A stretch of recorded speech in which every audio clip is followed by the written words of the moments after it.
సిలువలో క్రీస్తు చూపిన ప్రేమ విలువలేని బ్రతుకులను మార్చెను.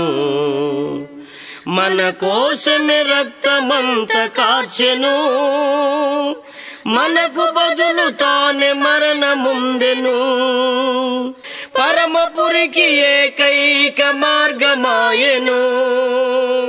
మృత్యుంజయుడు సజీవుడు యేసుక్రీస్తు అందరికీ ప్రభువు. సిలువలో క్రీస్తు చూపిన ప్రేమ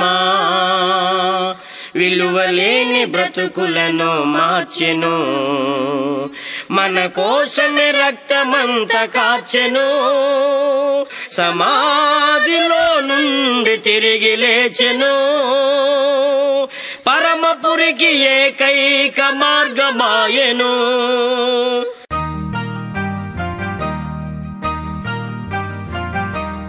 మీ అందరికీ వందనాలండి. మరి దేవుడిచ్చిన ఈ అనుగ్రహం పట్ల దేవునికి కృతజ్ఞతలు. మరి సత్య మార్గం ద్వారాగా దేవుని ఆత్మీయ మాటలు విని గ్రహించి మరి మీ ఆత్మీయ మేలు పొందుతారని మరి మా యొక్క ఆలోచన ఉన్నటువంటి విషయాన్ని మీరు గమనించాలి. అదేవిధంగా మనం గమనించినట్లయితే దేవుని యొక్క కొన్ని మాటలను మనం విందామండి. మనం నిత్యము నివసించే నివస్థలం ఏది అన్నటువంటి విషయాన్ని మరి మనం గమనిద్దామండి. మనం నిత్యము నివసించే నివస్థలం ఏది అనగానే మనం ప్రతి ఒక్కరం కూడా ఒక ప్రశ్న వేసుకోవాల్సిన అవసరం ఉన్నదన్నటువంటి విషయాన్ని గమనించాలి. మనం నిత్యము నివసించే నివస్థలం ఏది అన్నటువంటిది ఒక ప్రశ్న అండి అది. అదేవిధంగా మనం గమనించినట్లయితే గలతీయులకు రాసిన పత్రిక 3:27 మనం గమనించినట్లయితే క్రీస్తు యేసులోనికి బాప్తిసం పొందిన మనందరం కూడా క్రీస్తుని ధరించుకుని ఉన్నామన్నటువంటి విషయాన్ని కూడా మనం గమనించాలి. క్రీస్తు యేసులోనికి బాప్తిసం పొందిన మనందరం కూడా క్రీస్తుని ధరించుకుని ఉన్నామంటండి. అప్పుడు ధరించుకున్నప్పుడే మరి మనం నిత్యము నివసించే నివాసస్థలానికి మనం వెళ్ళడానికి ఆస్కారం ఉంటుంది అన్నటువంటి విషయాన్ని మనం గమనించాలి. మనం నిత్యము నివాసం చేస్తాం అక్కడ అన్నటువంటి విషయాన్ని మనం గమనిస్తూ ఉన్నాం. ఎలాంటి నివాస స్థలం ఉన్నదన్నటువంటి విషయాన్ని మనం గమనించాలి. ఎఫెసీయులకు రాసిన పత్రిక మరి 1వ అధ్యాయము 4-6 కలిపి ఉంటాయండి. ఈ వచనాన్ని మనం చదువుకుందాం. ఎట్లనగా తన ప్రియనియందు తనకు ఉచితంగా మనకు అనుగ్రహించిన తన కృపామహిమ కీర్తి కలిగినట్లు తన చిత్త ప్రకారమైన దయా సంకల్పం చొప్పున యేసుక్రీస్తు ద్వారా మనం కుమారులుగా స్వీకరించబడుటకే మనలను ముందుగా తన కోసం నిర్ణయించుకొని మనం తన ఎదుట పరిశుద్ధమును నిర్దోషులమై ఉండవాలని జగత్ పునాది వేయబడక మునిపే ప్రేమ చేత ఆయన క్రీస్తులో మనలను ఏర్పాటు చేసుకున్నాడు అన్నటువంటి విషయాన్ని మనం గమనించాలి. ఎప్పుడండి? జగత్ పునాది వేయబడక మునిపే, అంటే ఈ సృష్టించబడక మునిపే ప్రేమ చేత యేసుక్రీస్తులో ఏర్పాటు చేసుకున్నాడు అన్నటువంటి విషయాన్ని మనం గమనించాలి. అయినట్లయితే మనల్ని యేసుక్రీస్తులో ఏర్పాటు చేసుకున్నాడు కదండి, నేను బాప్తిసం పొందవలసిన అవసరం లేదు కదా అనుకుంటారు చాలామంది. అంటే ఆయన ప్రణాళిక ఆ విధంగా ఉన్నది, ఆయన ఉద్దేశం, ఆయన ఆలోచన, ఆయన తలంపులో మనం ఉన్నమాట అన్నటువంటి విషయాన్ని మనం గమనించాలి. చూడండి, దేవాది దేవుడి యొక్క ఆలోచన ఏ విధంగా ఉన్నది అన్నటువంటి విషయాన్ని మనం గమనించాలి. యేసుక్రీస్తులో ఏర్పాటు చేసుకున్నటువంటి మనల్ని ఈ విషయాన్ని మనం గమనించాలి. మనం నిత్యము నివసించే నివాసస్థలం ఏది అన్నటువంటిది మనం గమనిస్తూ ఉన్నాం. మనం నిత్యము నివసించే నివాసస్థలానికి తండ్రి అనే దేవుడు మనందరం అక్కడికి వెళ్ళాలని ఆలోచన కలిగి ఉన్నాడు. కానీ మనం ఏమై ఉన్నామో మనం ప్రతి ఒక్కరం కూడా గమనించుకోవాలి. జగత్ పునాది వేయబడక మునిపే ప్రేమ చేత యేసుక్రీస్తులో మనల్ని ఏర్పాటు చేసుకున్నాడంటే మనం ప్రతి ఒక్కరు కూడా మరి ఏ విధంగా మనం జీవిస్తున్నాం, ఏ విధంగా అవగాహన కలిగి ఉన్నామో మనం ఆలోచన కలిగి ఉండవలసిన అవసరం ఉన్నదన్నటువంటి విషయాన్ని మనం గమనించాలి. మనం గమనించినట్లయితే యోబు గ్రంథం 37:12 ఆయన వలన నడిపింపబడినవై నరులకు నివాస యోగ్యమైన భూగోళం మీద అని వ్రాయబడినట్లుగా మనం గమనిస్తూ ఉన్నాం. అంటే ఈ భూగోళము మనం జీవించినంతకాలం నివాస స్థలం కింద ఇచ్చాడండి దేవుడు, అంతేగాని ఇది స్థిరత్వం కాదన్నటువంటి విషయాన్ని మనం గమనించాలి. మనం నిత్యంగా నివసించే నివాస స్థలము ఉన్నదన్నటువంటి విషయాన్ని మనం గమనించాలి. కొంతమంది జీవించే విధానం చూస్తే ఎలా ఉంటుందంటే ఈ భూమే స్థిరత్వం అనుకుంటూ ఉంటారు. ఈ భూమి మీద ఉండగానే మనం జీవించి మరణం పొందాలనుకుంటూ ఉంటారు. మనం నిత్యంగా నివసించే నివాసస్థలం ఇంకొకటి ఉన్నదన్నటువంటి విషయాన్ని మనం గమనించాలి. క్రైస్తవులు మనము కొంతమంది క్రైస్తవులు కూడా అలాగే జీవిస్తున్నారు, ఈ భూమి మీద జీవిస్తున్నారు. ఈ భూమి మీదే మరి ఉండి చనిపోయిన తర్వాత ఎక్కడికి వెళ్తే మనకంటే అనుకున్న క్రైస్తవులు కూడా ఉన్నారన్నటువంటి విషయాన్ని మనం గమనించాలి. నామకస్తమైన క్రైస్తవులు ఉండేవారు ఆ విధంగా మనం ఉండడానికి వీలు లేదన్నటువంటి విషయాన్ని మనం గమనించాలి. ఆ విధంగా మనం జీవించడానికి వీలు లేదు. అందుకనే మనుషులకి ఉండడానికి ఆయన వలన నిర్మింపబడినవై నరులకు నివాసయోగ్యమైన భూగోళం మీద అని వ్రాయబడినట్లుగా మనం గమనిస్తూ ఉన్నాం. ఈ భూమి మీద మనం కొన్ని దినాలు జీవిస్తాం. ఆ కొన్ని దినాలు మనం జీవించినప్పుడు ఆయన నత్తుకుని మనం జీవించవలసిన అవసరం ఉన్నదనేటువంటి విషయాన్ని మనం గమనించాలి. ఈ భూమి స్థిరత్వం కాదండి. ఈ భూమి కూడా లయమైపోతుంది. పంచభూతాలన్నీ లయమైపోతాయని దేవుని వాక్యం సెలవిస్తుంది. కానీ ఈ భూమి మీద ఉండగానే మనం ఏమై ఉన్నామో మనం ఆలోచన కలిగి ఉండాలి. ఆ విధంగా మనం జీవించాలి. అపోస్తుల కార్యములు మరొక వచనాన్ని మనం చదువుకుందామండి. అపోస్తుల కార్యములు 17వ అధ్యాయము 26, 27 చదువుకుందామండి. మరియు యావత్ భూమి మీద కాపురం ఉండుటకు ఆయన ఒక్కరి నుండి ప్రతి జాతి మనుషులను సృజించి ఒకవేళ దేవుని తడువులాడి కనుగొందరేమో అని తాను వెదుకు నిమిత్తము నిర్ణయకాలము వారి నివాసస్థలము యొక్క పొలిమేరలను మరి ఏర్పాటు చేశాడన్నటువంటి విషయాన్ని మనం గమనిస్తున్నాం. ఆయన మనలో ఎవరికి దూరంగా ఉండేవాడు కాడు అన్నటువంటి విషయాన్ని కూడా మనం గమనిస్తూ ఉన్నాం. మనకు ఒక పొలిమేరలను ఏర్పాటు చేశాడు అన్నటువంటి విషయాన్ని మనం గమనిస్తూ ఉన్నాం.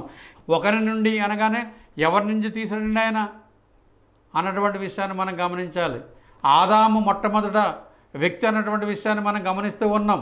మరి ఆ విధంగా మనం గమనించినట్లయితే ఆదాము మొట్టమొదటి వాడు అన్నటువంటి విషయాన్ని మనం గమనిస్తాం. ఒకరి నుండి ఆయన తీసినట్లుగా మనం గమనిస్తూ ఉన్నాం. మన జీవిత విధానం చూడగా మనకి ఎలా ఉంటుందంటే భయమును ఆశ్చర్యం కలుగుతూ ఉంటుందంటండి. మన జీవించే విధానం, మనం జీవించిన విధానం ఎలా ఉండాలంటే భయమును ఆశ్చర్యం కూడా. మనం భయపడి బతకాలి, ఆశ్చర్యంగా మనం జీవించాలన్నటువంటి విషయాన్ని మనం ప్రతి ఒక్కరం కూడా గమనించాలి. అదేవిధంగా మనం గమనించినట్లయితే కీర్తన గ్రంథంలోనికి వెళ్దామండి. మన కీర్తన గ్రంథము 102వ కీర్తన 25వ వచనాన్ని మనం చదువుకుందామండి. ఆది యందు నీవు భూమికి పునాది వేసితివి, ఆకాశమును కూడా నీ చేతి పనులే అన్నటువంటి విషయాన్ని మనం గమనిస్తూ ఉన్నాం. ఆది యందు ఏం చేశాడంటే భూమికి పునాది వేశాడంటే దేవుడు. ఆది యందు భూమికి పునాది వేయటం ఏంటండి అంటే ఈ భూమి అతి వేగంగా తిరుగుతున్నప్పటికి కూడా కదలకుండా ఉంటుంది. అందుకే మన యోబు గ్రంథంలో చదివాం, నివాస యోగ్యంగా ఉండడానికి భూమిని తయారు చేశాడు మానవులకి దేవుడు. కానీ ఆది యందు భూమికి పునాది వేశాడు. కానీ మానవుడు ఈ భూమి మీద పునాది వేస్తూ ఉన్నాడు ఇల్లు కట్టుకోవాలంటే స్థిరత్వం కలిగి. అంటే భూమి మీద పునాది వేసుకున్నప్పుడు ఒక వ్యక్తి భూమి మీద ఇల్లు కట్టుకున్నప్పుడు జ్ఞానం లేని వంటి వారు కూడా వచ్చి ఏం చెప్తారంటే మంచిగా పునాది వేయాలండి అని చెప్తూ ఉంటారు. ఎందుకంటే పునాది వెరీ ఇంపార్టెంట్ అండి. పునాది గట్టిగా ఉన్నట్లయితే ఇల్లు అన్నది నిలబడుతూ ఉంటుంది. ఎన్ని అంతస్తులైనా వేయచ్చండి మనం. ఆ పునాది గట్టిగా లేనట్లయితే అది పడిపోవడానికి ఆస్కారం ఉంటుంది అన్నటువంటి విషయాన్ని మనం గమనించాలి. అందుకే కీర్తన గ్రంథం 102:25లో మనం చదివినట్లయితే ఆది యందు నీవు భూమికి పునాది వేసితివి, ఆకాశంను కూడా నీ చేతి పనులే అన్నటువంటి విషయాన్ని మనం గమనిస్తూ ఉన్నాం. భూమికే పునాది వేసాడండి దేవుడు. మనం ఏం చేస్తున్నాం? ఈ భూమి మీద పునాదులు వేస్తున్నాం, ఇల్లులు నిర్వహిస్తున్నాం, నివాసిస్తూ ఉన్నాం అన్నటువంటి విషయాన్ని మనం గమనిస్తూ ఉన్నాం. అంటే భూమికి పునాది వేశాడు కానీ భూమి తిరుగుతుంది. మన ఈ భూమి మీద పునాది వేసినప్పుడు మరి ఎలా ఉంటుందండి? ఆ ఇల్లు తిరుగుతుందా? తిరగదు. కానీ దేవుని దృష్టిలో ఇల్లు కూడా తిరుగుతుంది కానీ కదలలేదంటండి. మనం గమనించాలి. ఎందుకంటే మానవుడు నడిచినప్పుడు నడక ఎలా ఉంటుందండి? ఒక కాలు పైకెట్టి ఒక కాలు కిందకెడుతూ ఉంటాడు.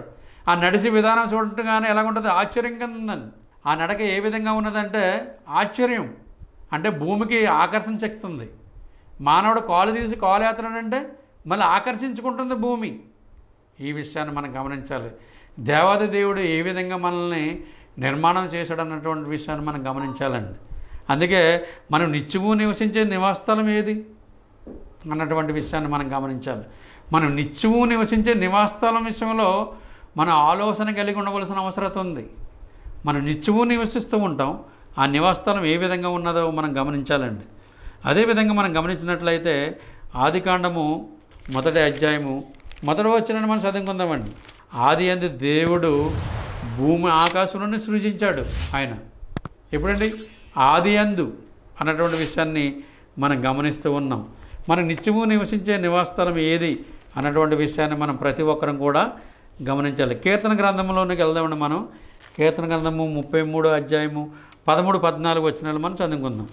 యెహోవా ఆకాశం నుండి కనిపెట్టుచున్నాడు, ఆయన నరులందరినీ దృష్టించున్నాడు, ఆయనున్న నివాసస్థలంలో నుండి భూలోక నివాసులందరి వైపు ఆయన చూచున్నాడు అన్నటువంటి విషయాన్ని మనం గమనిస్తూ ఉన్నాం. ఆయన వారందరి హృదయంలో ఏకరీతిగా నిర్మించినవాడు, వారి క్రియలని విచారించేవాడు అన్నటువంటి విషయాన్ని మనం గమనిస్తూ ఉన్నాం. ఆ విధంగా మనం జీవించాలండి. ఆ విధంగా మనం జీవించాలి. ఆ విధంగా జీవించవలసిన అవసరం ఉన్నదన్నటువంటి విషయాన్ని మనం ప్రతి ఒక్కరం కూడా గమనించాలి. మనం నిత్యము నివసించే నివాసస్థలం ఏది అన్నటువంటి విషయాన్ని మనం ప్రతి ఒక్కరం కూడా గమనించాలి. ఆ విధంగా మనం జీవించాలి అన్నటువంటి విషయాన్ని మనం గమనించాలి. లూకా సువార్త 12:47-48 మనం చదువుకుందాం. తన యజమాని చిత్తము ఎరిగి ఇండియు సిద్ధపడగా అతని చిత్తము చెప్పున జరిగింపక ఇండు దాసునికి అనేకమైన దెబ్బలు తగులును. అయితే తెలియక దెబ్బలకు తగిలిన పనులు చేసిన వానికి కొన్ని దెబ్బలే తగులును అన్నటువంటి విషయాన్ని మనం గమనిస్తూ ఉన్నాం. అంటే దేవుని చిత్తం ఎరిగి కూడా మరి మనం సిద్ధపడకుండా ఉన్నట్లయితే అనేకమైన దెబ్బలు తగులుతాయి అన్నటువంటి విషయాన్ని మనం గమనించాలి. మరి దేవుని చిత్తము ఏ విధంగా ఉన్నదన్నటువంటి విషయాన్ని మనం గమనిస్తూ ఉన్నాం. ఎందుకంటే దేవుని చిత్తము ఎరిగి ఆ దేవుని చిత్త ప్రకారంగా జీవించినట్లయితే అనేకమైన దెబ్బలు తగులుతాయి అన్నటువంటి విషయాన్ని మనం గమనిస్తూ ఉన్నాం. అదేవిధంగా అయితే తెలియక దెబ్బలు తగిలిన పనులు చేసిన వానికి కొద్ది దెబ్బలే తగులును అన్నటువంటి విషయాన్ని మనం గమనిస్తున్నాం. తెలియకుండా ఉంటే ఒక శిక్ష అండి, తెలిసి చేతే ఒక శిక్ష అన్నటువంటి విషయాన్ని మనం గమనిస్తూ ఉన్నాం. అందుకని మనం నిత్యము నివసించే నివాసస్థలం ఏది అన్నటువంటి విషయాన్ని మనం గమనిస్తూ ఉన్నాం. అందుకని ఆ విధంగా మనం జీవించవలసిన అవసరత ఉన్నదన్నటువంటి విషయాన్ని మనం గమనించాలి. యోహాను సువార్తలను కలదండి. యోహాను సువార్త 17:4-5 వచనాలని మనం చదువుకుందామండి. చేయుటకు నువ్వు నాకు ఇచ్చిన పని నేను సంపూర్ణంగా నెరవేర్చి భూమి మీద నిన్ను మహిమపరిచితిని. తండ్రి, లోకం పుట్టక మునుపు నీ యొద్ద నాకు ఏ మహిమ ఉండనో ఆ మహిమతో నన్ను ఇప్పుడు నీ యొద్ద మహిమపరచము అన్నట్లు ప్రభువైన క్రీస్తు వారు మాట్లాడుతున్నట్లుగా మనం గమనిస్తూ ఉన్నాం. అంటే చేయడానికి ఇచ్చిన పని ఆయన ఏం చేయడంటే సంపూర్ణంగా భూమి మీద నెరవేర్చాడన్నటువంటి విషయాన్ని మనం గమనిస్తున్నాం. మరి మనం ఏం చేస్తున్నాం? దేవుని పని ఏ విధంగా చేస్తున్నాం? దేవుని పని చేస్తున్నామా లేదా మనం ప్రతి ఒక్కరం కూడా గమనించాలి. ఆయన ప్రభువైన క్రీస్తు వారు తండ్రిని దేవుడు ఏ విధంగా అయితే ఏ పని అయితే అప్పగించాడో సంపూర్ణంగా నెరవేర్చినట్లుగా మనం గమనిస్తున్నాం. నీ దగ్గర ఏ మహిమ ఉందో ఆ మహిమతో నన్ను మహిమపరచమని అడుగుతున్నాడు ఆయన. మరి మనం ఏమై ఉన్నామో మనం ప్రతి ఒక్కరం కూడా గమనించాలి. తండ్రి, లోకం పుట్టక మునుపు నీ యొద్ద నాకు ఏ మహిమ ఉండనో ఆ మహిమతో నన్ను ఇప్పుడు నీ యొద్ద మహిమపరచము అన్నట్లు మనం గమనిస్తూ ఉన్నాం. మరి ఆ విధంగా తండ్రి చెప్పిన బాటలో కుమారుని నడుచుకున్నట్లుగా మనం గమనిస్తూ ఉన్నాం. ఆ విధంగా జీవించాలంటే క్రైస్తవులు అంటే మనము ఏ విధంగా జీవిస్తున్నామో మనకు మనం ప్రశ్న వేసుకోవాల్సిన అవసరత ఉన్నదన్నటువంటి విషయాన్ని మనం ప్రతి ఒక్కరం కూడా గమనించాలి. మనం ఆయన దృష్టిలో ఎటువంటి వారం మనం అన్నటువంటి విషయాన్ని కూడా మనం గమనిస్తూ ఉన్నాం. మన నిత్యరాజ్యానికి వారసులం అంటే ఎటువంటి వారం మనం, ఆయన ఆత్మతో సత్యంతో ఆరాధించేవారు మనం ఎటువంటి వారు అన్నటువంటి విషయాన్ని మనం ప్రతి ఒక్కరం కూడా గమనించాలి. అందుకనే మరి మనం ప్రార్థన చేసే విధానాన్ని కూడా మనం నేర్చుకోవాలి. ఏ విధంగా మనం ప్రార్థన చేస్తున్నాం, ఆయనకి దగ్గరగా ఉన్నామా లేక ఆయనకి దూరంగా ఉన్నామా మనం గమనించాలి. మరి ఆ విధానాన్ని మనం గమనించినప్పుడు ఒక ప్రార్థన మనం గుర్తుకొస్తుందండి. ఎవరండి ఆయన ప్రార్థన ఎంత మంచిగా ప్రార్థన చేశాడో మనం గమనించాలి. కీర్తన గ్రంథము 90:1-4 ప్రభువా, తరతరం నుండి మాకు నివాసస్థలము నీవే. పర్వతములు పుట్టక మునుపు భూమిని లోకను పుట్టింపక మునుపు యుగయుగములు నీవే దేవుడు. నీవు మనుషులను మట్టికి మార్చుచున్నావు, నరులారా తిరిగి రండని సెలవిస్తున్నావు. నీ దృష్టికి 1000 సంవత్సరములు గతించినను నిన్నడవలే ఉన్నవి. రాత్రి అందలి జాము వలె ఉన్నవి అన్నటువంటి విషయాన్ని మనం గమనిస్తూ ఉన్నాం. ఎందుకంటే ఆయన ప్రార్థన ఏ విధంగా ఉన్నదో చూడండి. ఆయన ప్రార్థన చేసి ఎన్ని మార్కులు దేవుని దగ్గర తీసుకున్నాడో చూడండి, గమనించాలి. ఎవరి ప్రార్థన ఈ విధంగా ఉండదేమో అని నేను అనుకుంటూ ఉన్నాను. ఎందుకంటే ప్రభువా, తరతరం నుండి మాకు నివాసస్థలం నీవే చెప్పేస్తున్నాడండి ఆయన. ఏమని చెప్తున్నాడు? పర్వతములు పుట్టక మునుపు భూమిని నువ్వు పుట్టింపక మునుపు యుగయుగములు నీవే దేవుడు అన్నటువంటి విషయాన్ని గమనిస్తూ ఉన్నాం మనం.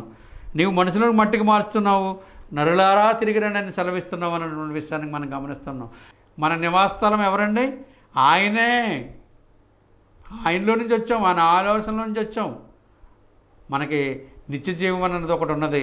అక్కడ నిత్య జీవానికి మనం వెళ్ళిపోవాలండి. మనకి నివాసస్థలం ఆయనేనంటండి. ఏమని చెప్తున్నాడు ఇక్కడ? ఏమని ఆయన ప్రార్థన చేస్తున్నాడో మనం గమనిస్తూ ఉన్నాం. ప్రభువా, తరతరం నుండి మాకు నివాసస్థలము నీవే, తరతరం నుండి నివాసస్థలము నీవే.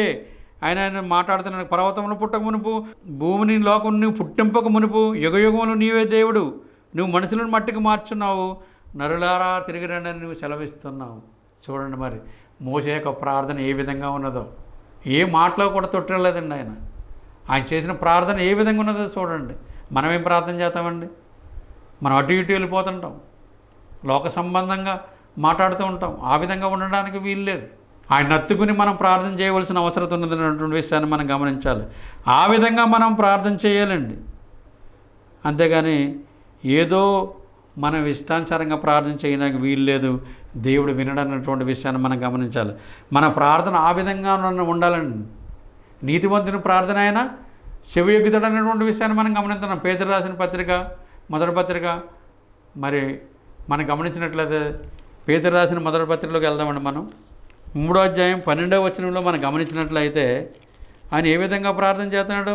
ప్రభు కనులు నీతిమంతుల మీదను ఆయన చెవులు వారి ప్రార్థన వైపు ఉన్నవి, కానీ ప్రభు ముఖం కీడు చేయవారికి విరోధంగా ఉన్నది అన్నటువంటి విషయాన్ని మనం గమనిస్తున్నాం. ఏంటంటే నీతిమంతుల యొక్క ప్రార్థనకే చెవెగ్గుతాడు ఆయన. ఆ విధంగా మనం ప్రార్థన చేయాలి. మన నీతిమంతులం అంటే బాప్తీసం తీసుకోవాలి. ఉచితంగా నీతిమంతులం అయిపోయాం మనం. కానీ మన ప్రార్థన ఎలాగ ఉండాలంటండి? సువాసన కలిగి ఉండాలంటండి. యోగ్యమైన ప్రార్థన ఉండాలంటండి ఆయనకి. అప్పుడు ఆయన వింటాడన్నటువంటి విషయాన్ని మనం గమనించాలి. ఒకవేళ మన ప్రార్థన మన చిత్తానుసారంగా ఉండడానికి వీల్లేదు. ఆయన ఇష్టానుసారంగా మనం ప్రార్థన చేయవలసిన అవసరం ఉన్నదన్నటువంటి విషయాన్ని మనం గమనించాలి. అందుకే మరి మోషే గారి ప్రార్థన చూడండి ఎలా, తరతరములు నువ్వేను మాకు దేవుడు, యుగయుగములు అన్నట్టు మాటను అక్కడ వాడబడినట్లుగా మనం గమనిస్తూ ఉన్నాం. అదేవిధంగా మనం గమనించినట్లయితే కీర్తన గ్రంథము 104వ అధ్యాయము 5వ వచనం, భూమి ఎన్నటికీ కదలకున్నట్లు ఆయన దాన్ని పునాదుల మీద స్థిరపరచును అన్నటువంటి విషయాన్ని మనం గమనిస్తున్నాం. భూమి అంటే ఎన్నటికీ కదలనట్లు ఆయన ఏం చేశాడంటే భూమి ఎన్నటికీ కదలకుండినట్లు ఆయన దాన్ని పునాదుల మీద స్థిరపరచును అన్నటువంటి విషయాన్ని మనం గమనించాం. అందుకండి భూమి పునాదుల మీద స్థిరపరచడం కనుక అది కదులుతున్నప్పుడు కూడా మానవునికి యోగ్యంగా ఉండాలి కనుక మనం పడిపోవట్లేదండి. మనం నడుస్తున్నాం, నిలబడుతున్నాం, మనం ఎన్నో పనులు చేసుకుంటున్నాం, మనం పడిపోతలేదు. భూమి అతివేగంగా తిరుగుతుంది, కానీ మనకి నివాసయోగ్యం ఉన్నట్లు దాన్ని స్థిరపరచాడండి ఆయన. ఈ విషయాన్ని మనం గమనించాలి. మనం నిత్యము నివసించే నివాసస్థలం ఏది అన్నటువంటి విషయాన్ని మనం గమనిస్తూ ఉన్నాం. ఆ విధంగా మనం జీవించాలి. ఆ విధంగా జీవించవలసిన అవసరత ఉన్నదన్నటువంటి విషయాన్ని మనం ప్రతి ఒక్కరం కూడా గమనించాలి. ఆ విధంగా మనం జీవించవలసిన బద్ధులమై ఉన్నామన్నటువంటి విషయాన్ని మనం గమనించాలండి. యోబు గ్రంథము 37వ అధ్యాయము 12వ వచనాన్ని మనం చదువుకుందాం. ఆయన వల్ల నడిపింపబడిన నరులకు నివాసయోగ్యమైన భూగోళం మీద అన్నటువంటి వాక్యాన్ని మరొకసారి మనం చదువుకుంటూ ఉన్నాం. ఇంతకుముందు కూడా మనం చదువుకున్నాం. ఈ వాక్యాన్ని మరొకసారి మనం చదువుకుంటున్నాం. ఏంటంటే నివాస యోగ్యంగా ఉండడానికి మరి భూగోళాన్ని తయారు చేశాడన్నటువంటి విషయాన్ని మనం గమనిస్తున్నాం. అదే యోబు గ్రంథము 37వ అధ్యాయము 7వ వచనాన్ని మనం చదువుకుందామండి. 7వ వచనాన్ని, మనుషులందరూ ఆయన సృష్టి కార్యములు తెలుసుకున్నట్లు ప్రతి మనిషిని చేతిని బిగించి ఆయన ముద్ర వేసి ఉన్నాడు అన్నటువంటి విషయాన్ని మనం గమనిస్తూ ఉన్నాం. సృష్టి కార్యాన్ని తెలుసుకోవాలంటే ప్రతి మనుషునికి ఏం చేయాలంటే ఏలి మీద ముద్ర వేసి ఉన్నాడు అన్నటువంటి విషయాన్ని మనం గమనిస్తున్నాం. ఈ ముద్ర ఎలా ఉంటుందంటే ఒకరికి ఉన్న ముద్ర ఇంకొకరికి ఉండదు. ఈ విషయాన్ని మనం గమనించాలి. ప్రతి ఒక్కరి ముద్ర డిఫరెన్స్ అండి, వేరువేరుగా. నాకున్న ముద్ర మీకు ఉండదు, మీకున్న ముద్ర ఇంకొకరికి ఉండదు అన్నటువంటి విషయాన్ని మనం గమనిస్తున్నాం. సృష్టి యొక్క కార్యాన్ని తెలుసుకోవడానికి ఆయన ముద్ర వేసి ఉన్నాడంటే ఆ విధంగా మరి నేను చేసిన పనిని గమనిస్తారేమో ఈ మానవులు అని ఆయన ఆలోచన కలిగి ఉన్నట్లుగా మనం గమనిస్తూ ఉన్నాం. అయినప్పుడు కూడా మానవులు ఆయన గమనించట్లేదండి. ఈ భూమి మీద నివాసం చేస్తున్నారు, కానీ ఆయన యొక్క సృష్టి కార్యాలను గమనించలేకపోతున్నారు. ఎందుకంటే ఈ భూమి మీద అనేకమైన వృక్షఫలాలు ఇచ్చాడు ఆయన. ఈ భూమి మీద అనేకమైన పెట్టాడు ఆయన. ఇవన్నీ చూస్తున్నాం, అనేకమైన పక్షులను పెట్టాడు. ఇవన్నీ గమనించి అనేకమైన పువ్వుల్ని పెట్టాడండి ఆయన. ఇవన్నీ గమనించి నన్ను తెలుసుకుంటారేమో అనుకుంటున్నారు, కానీ మానవుడు తెలుసుకోవాలనే విషయంలో ఉన్నాడన్నటువంటి విషయాన్ని మనం గమనించాలి. ఈ భూమి మీద అనేకమైన ఫ్రూట్స్ పెట్టాడండి ఆయన. అవి తినేస్తున్నారు, కానీ ఆ చెట్టు బాగా కాసింది అంటున్నారు చెప్తున్నారు, కానీ దేవునికి జ్ఞాపం చేసుకోవట్లేదు అంటండి. ఆ ఇసుగుశానికి జ్ఞాపం చేసుకుంటారేమనుకుంటున్నాడంట ఆయన. కానీ మనుషులు చూడండి, తిని బాగుంది, శ్రేష్ఠగా ఉంది, చెట్టు బాగా కాసింది అంటున్నారు తప్ప ఈ చెట్టు వెనకాల దేవుని యొక్క ఆలోచన ఉన్నదన్నటువంటి విషయాన్ని గమనించట్లేదండి. అందుకే మనం నిత్యము నివసించే నివాసస్థలాన్ని మనకి దేవుడు ఇచ్చాడంటే మనం గొప్ప ధన్యులమైనటువంటి విషయాన్ని మనం గమనించాలి. కానీ ఆయన మనం జ్ఞాపం చేసుకోవలసిన అవసరత ఉన్నదన్నటువంటి విషయాన్ని మనం గమనించాలి. అదేవిధంగా యెషయా గ్రంథంలోనికి మనం వెళ్దామండి. యెషయా గ్రంథము 45 అధ్యాయము 12వ వచనాన్ని మనం చదువుకుందామండి. భూమిని కలగజేసిన వాడిని నేనే, దాని మీద ఉన్న నరులని నేను సృజించి తిని, నా చేతులు ఆకాశమును విశాలపరచను అన్నటువంటి విషయాన్ని మనం గమనిస్తున్నాం. వాటి సర్వ సమూహమునకు నేను ఆజ్ఞ ఇచ్చి తిని అన్నటువంటి విషయాన్ని మనం గమనిస్తూ ఉన్నాం. అంటే దేవుడు చేసినటువంటి పని చెప్పుకుని బాధపడుతూ ఉన్నాడు, కానీ నరులు మరి గ్రహించలేని స్థితిలో ఉన్నారన్నటువంటి విషయాన్ని మనం గమనించాలి. అంటే ఈ భూమి మీద జీవిస్తున్నారు కానీ ఆయన్ని మనం జ్ఞాపం చేసుకోవట్లేదు అన్నటువంటి విషయాన్ని మనం గమనించాలి. ఎందుకంటే సృష్టికర్త అయిన ఈ విషయాన్ని మనం గమనించాలి. ఎవరైనా ఒక సహోదరుడు సహాయం చేసినప్పుడు అది మనం జ్ఞాపం చేసుకుంటాం, కానీ ఈ భూమిని, ఈ సృష్టిని సృష్టించిన దేవుణ్ణి మనం జ్ఞాపం చేసుకోవాలంటే అనేక రకాల పువ్వుల్ని, అనేక రకాల కాయల్ని, అనేక రకాల వస్తువుల్ని చూచుడు ద్వారాగా ఆయన్ని జ్ఞాపం చేసుకుంటారేమని ఆయన ఆలోచన కలిగి ఉన్నాడన్నటువంటి విషయాన్ని మనం గమనించాలి. దేవాది దేవుడు చూడండి ఎలాంటి ఆలోచన కలిగి ఉన్నాడో. మనం సహోదరుడు ఎవరైనా చిన్న సహాయం చేద్దానే 100 సార్లు మనం జ్ఞాపం చేసుకుంటాం, కానీ ఆయన విషయంలో మనం ఏమై ఉన్నాం మనం అన్నటువంటి విషయాన్ని మనం గమనించాలి. ఎంత ఆలోచన కలిగి ఉన్నాడంటే ఒక భూమిని, ఈ సృష్టిని, జీవరాశుల్ని అన్నిటిని ఆయన కలగజేశాడు. కానీ మన ఆలోచన ఏ విధంగా ఉంది, మన ఉద్దేశం ఏ విధంగా ఉంది, మనం ప్రతి ఒక్కరం కూడా గమనించుకోవాలి. అదే యెషయా గ్రంథము 45 అధ్యాయము 18వ వచనాన్ని మనం చదువుకుందామండి. ఆకాశమును సృష్టికర్తయగు యెహోవా దేవుడు ఆయన భూమిని కలగజేసి దాన్ని స్థిరపరచను, నిరాకారంగా ఉండినట్లు ఆయన దానిని సృజింపలేదు, నివాసస్థలంగా దాన్ని సృజించను అన్నటువంటి విషయాన్ని మనం గమనిస్తున్నాం. ఆయన సెలవిచ్చినదేమనగా మరి యెహోవాని నేనే, మరి ఏ దేవుడు లేడు అని చెప్పుకుంటున్నాడండి. రిక్వెస్ట్ చేసినట్లుగా ఈ కొటేషన్ కనబడుతూ ఉంది. ఆ విధంగా మనం ఉండడానికి వీలు లేదు. చూడండి, ఆయన చెప్తున్నాడు, నేను చేసిన పని మళ్ళీ మీకు నేను తెలియపరచాలా అంటున్నాడండి. చూసారండి, అంటే మానవులు ఈ భూమి మీద జీవిస్తుండగా ఏ విధంగా జీవిస్తున్నారు. దేవుని నమ్ముకున్న వారు కూడా అలాగ ఉంటున్నారండి. క్రీస్తులో బాప్తిసం పొందిన వారు కూడా అలాగ ఉంటున్నారు. ఆదివారం దినం వచ్చినప్పుడే ఆరాధనకి వెళ్ళాలనుకుంటున్నారు. పాస్టర్ గారు ఏమని అంటారేమని భయపడుతున్న బ్రతికి వరకు కొంతమంది కుటుంబాలు ఉన్నాయి. ఆ విధంగా ఉండడానికి వీల్లేదు. సృష్టికర్త దేవుడు మనం సృష్టించాడు, ఆయనకి భయపడాలి మనం. అదేవిధంగా పాస్టర్ గారు ఏం చేస్తారంటే దేవుని దగ్గరికి ఏ విధంగా నడుచుకోవాలి అన్నటువంటి విషయాలు మరి బోధ చేస్తూ ఉంటారు. ఆయన విషయం కూడా ఆలోచన కలిగి ఉండవలసిన అవసరం ఉంది. అయిపోయి లేట్ అయిపోయింది, పాస్టర్ గారు తిడతారేమో అనుకుంటూ ఉంటారు. కానీ ఎవరికి భయపడాలి మనం? ఎక్కువ దేవునికి భయపడాలండి మనం. దేవుడు మనం చేసుకుని ఉన్నాడు, ఆయన కని ఉన్నాడు అంటే మనం చూడండి. మరి మనం ఏమై ఉన్నామో మనం ప్రతి ఒక్కరం కూడా గమనించాలి. ఎందుకంటే ఆయన ఏం చేసినప్పుడు కూడా మనం జీవించే విధానాన్ని మనకు నేర్పడండి. మనం ఏ విధంగా జీవించాలి, అప్పుడు నా బిడ్డలు నన్ను తెలుసుకుంటారని ఆశ కలిగి ఉన్నట్లుగా మనం గమనిస్తూ ఉన్నాం. ఆ విధంగా మనం ఉంటున్నామేమో, మనం ఆలోచన కలిగి ఉండవలసిన అవసరం ఉన్నదన్నటువంటి విషయాన్ని మనం గమనించాలి. యోహాను రాసిన సువార్త 14వ అధ్యాయము 2-3 వచనాలు మనం చదువుకుందాం. నా తండ్రి ఇంట అనేక నివాసములు గలవు, లేని ఎడల మీతో చెప్పుదును, మీకు స్థలము స్థిరపరచుటకు నేను వెళుచున్నాను.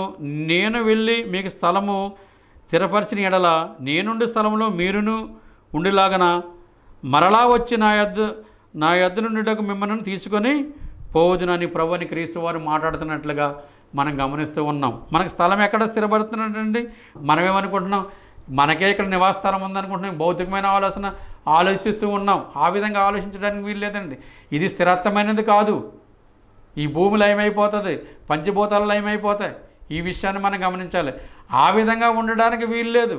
అందుకని ప్రభుని క్రీస్తు వారు చెప్తున్నాడు, నా తండ్రి ఇంట అనేక నివాసములు గలవు, లేని ఎడల మీతో చెప్పుదును, మీకు స్థలము సిద్ధపరచుటకు వెళ్ళుచున్నాను. నేను వెళ్ళి మీకు స్థలము సిద్ధపరిచిన ఎడల నేనుండి స్థలంలో మీరు ఉండిలాగన మరలా వచ్చి నా యొద్ద నుండిటకు మిమ్మల్ని తీసుకొని పోవదును. ఎంత గొప్ప మరి మంచి మాట చూడండి. ఆయన ఉండే స్థలంలో మనల్ని పెడుతున్నాడు అంటే చూడండి, ఎవరు ఇస్తారండి ఈ అవకాశం? ఏమిటి కొనగలమండి ఈ అవకాశాన్ని మనం? ఆయన ఉండే స్థలంలో మనం ఉంటామా? భౌతికంగా ఆలోచించినట్లయితే ఒక ఎమ్మెల్యే దగ్గర మనం ఉండాలంటే మనం పర్మిషన్ తీసుకోవాలండి. ఆయన ఉండే స్థలంలోని కంటే ఉచితంగా నువ్వు బాప్తిసం పొందుతున్నావా? నీకు స్థలాన్ని సిద్ధపరచడానికి వెళ్తున్నాడు ఆయన. ఆయన ఉండే స్థలము మనకిస్తున్నాడంటే మరి మన ఎంత గొప్ప ధన్యులమో మనం ప్రతి ఒక్కరం కూడా అవగాహన కలిగి ఉండవలసిన అవసరం ఉంది. ఆ స్థలాన్ని పొందాలంటే చూడండి, మామూలు విషయం కాదండి. నిత్య జీవానికి వారసులం ఎలా అంటే ఈ భూమి మీదే మనం కష్టపడాలి. ప్రభువైన క్రీస్తు వారు ఎన్నో కష్టాలు పడ్డారు. పిడిగుద్దులు గుద్దారు, ముళ్ళ కిరీటం పెట్టారు, పక్కలో బళ్ళెం, కాళ్ళలో శీలలు, ఇన్ని అనిపించారు, అవమానపరిచారాన్ని. తండ్రి వీరు ఏమి చేయుచున్నారో వీరు ఎరగరు అని తండ్రిని వేడుకున్నట్లుగా మనం గమనిస్తూ ఉన్నాం. కానీ మనం ఏమై ఉన్నాం? మనకి స్థలాన్ని సిద్ధపరుస్తాడంటండి ఆయన. చూడండి, మరి మనం ఆ స్థలానికి వెళ్ళవలసిన వారు, మనం నిత్యమైన రాజ్యానికి వారసులం మనం అన్నటువంటి విషయాన్ని మనం గమనించాలి. మనం నిత్యము నివసించే నివాసస్థలం అదేనండి. ఆయన ద్వారాగా మనం పొందుతాం. ఈ భూమి మీద కొన్ని దినాలే ఉంటామండి మనం. అందుకని మన పౌరస్థితి ఎక్కడ ఉందండి? పరలోకమందు ఉన్నది అన్నటువంటి విషయాన్ని మనం గమనించాలి. పిలుపులకు రాసిన పత్రిక 1వ అధ్యాయం 20వ వచనంలో మనం గమనిస్తూ ఉన్నాం. మనం అక్కడ పౌరులు, ఇక్కడ వారం కాదు అన్నటువంటి విషయాన్ని మనం గమనించాలి. అందుకని ఆయన ఆలోచనలో, ఆయన తలంపుల్లో, ఆయన ఉద్దేశంలో ఉన్నవాడండి. జగత్ పునాది వేయబడక మునిపే ప్రేమ చేత యేసుక్రీస్తులో ఏర్పాటు చేసుకున్నాడు మనల్ని. ఈ విషయాన్ని మనం గమనించాలి. అదేవిధంగా మనం గమనించినట్లయితే ప్రకటన గ్రంథము 22వ అధ్యాయము 4-5 వచనాలు చూసుకుని మనం ముగించుకుందాం. ఆయన దాసులు ఆయనను సేవింతురు, ఆయన ముఖదర్శనం చేయుదురు, ఆయన నామం వారి నొసల మీద ఉండెను. రాత్రి అనడు ఉండదు, దీపస్తంభమైనను సూర్యకాంతి అయినను వారికి అక్కర్లేదు. దేవుడైన యెహోవా వారి మీద ప్రకాశించును, వారి యుగయుగములు రాజ్యము చేయుదురు అన్నటువంటి విషయాన్ని మనం గమనిస్తున్నాం.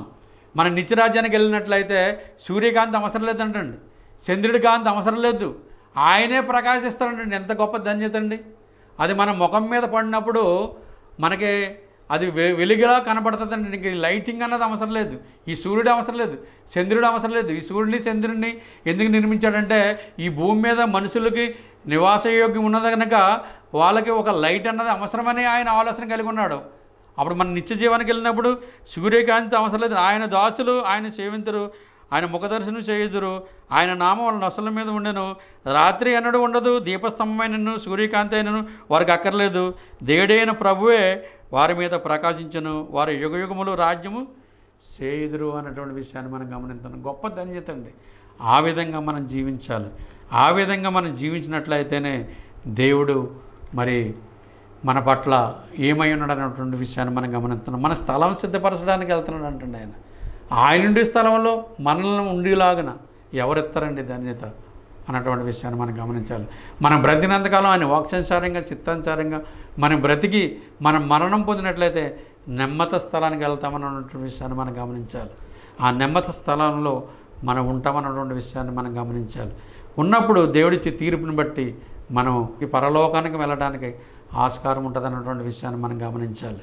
అప్పుడు నిత్యమైన రాజ్యంలో మన నివాసం కలిగి ఉంటామన్నటువంటి విషయాన్ని మనం గమనించాలి. శ్రద్ధగా అయినందుకు మీ అందరికి కూడా హృదయపూర్వకమైన వందనాలండి. మనం ప్రార్థన చేసుకుందామండి. ప్రియా పరలోకన తండ్రి, మీరు గొప్ప దేవుడు, నీతిమంతుడు, యథార్థవంతుడు, మీకు అసాధ్యమైనది ఏదీ లేదు, సమస్తం మీకు సాధ్యం కనుక మీ చిత్తానుసారంగా జీవిస్తున్న విధానం పట్ల మీ కృతజ్ఞతలు చెల్లిస్తున్నాం. అదేవిధంగా తండ్రి, మేము నిత్యము నివసించే నివాసం ఏది అన్నట్లు మేము గమనించినట్లయితే మరి మీరు స్థలం సిద్ధపరచడానికి మీ కుమారుని ద్వారాగా దయచేస్తున్నారు అన్నటువంటి విషయాన్ని మేము గమనించాం.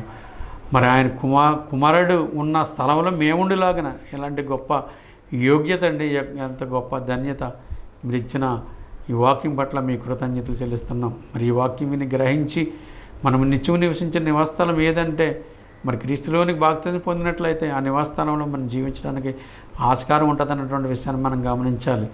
అదేవిధంగా ఆ విధంగా గమనించినట్లయితే దేవుడు మనల్ని ఆశీర్వదించడం అన్నటువంటి విషయాన్ని కూడా మనం గమనించాలి అన్నటువంటి విషయాన్ని ప్రతి ఒక్కరు కూడా గమనించాలి. ఇంతవరకు మీరు ఇచ్చిన ఆతిథ్యం పట్ల మీ కృతజ్ఞతలు చెల్లిస్తున్నాం. మంచి శక్తిని, బలాన్ని, మంచి ధైర్యాన్ని ఇచ్చారు. మీకు స్తుతులు స్తోత్రాలు తెలియబడుతున్నాం. అదేవిధంగా మరి సహోదరుల ద్వారాగా మరి ఈ విషయాన్ని, ఈ వాక్యాలను నేను బోధించడానికి మీరు ఇచ్చిన ఆతిథ్యం పట్ల మీ కృతజ్ఞతలు తెలియపరుస్తున్నాం. అదేవిధంగా తండ్రి, మాకు మేము తగ్గించుకుని మీరు ఇచ్చినట్టు మీరు సహాయం చేయమని ఈ చిన్న ప్రార్థన మీ పాత్రను చేర్చుకుంటారని క్రీస్తునామమున అడిగి ప్రార్థన చేస్తున్నాం తండ్రి. ఆమేన్. మీ అందరికీ వందనాలు.